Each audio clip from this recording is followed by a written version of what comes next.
हमारे ब्लॉग में आप सभी का स्वागत है। तो आप लोग देख सकते हैं गाजियाबाद का नज़ारा, कितना प्यारा है गाजियाबाद। कितनी बड़ी बड़ी मंजिलें। हर कोई कहता है गांव के लड़के कि शहर बहुत मस्त लगता है, तो देख लो भाइयों, ये घर ही है और कुछ नहीं है। जैसे वहाँ पे घर रहते हैं बड़े बड़े शहरों में, वैसे यहाँ भी है, कोई खास नहीं है। तो कमाने आना भाई, इतना भी जल्दी मत आना, क्योंकि घर ही देखने को मिलेगा और कुछ न मिलेगा।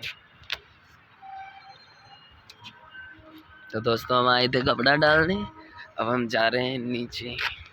I call you back.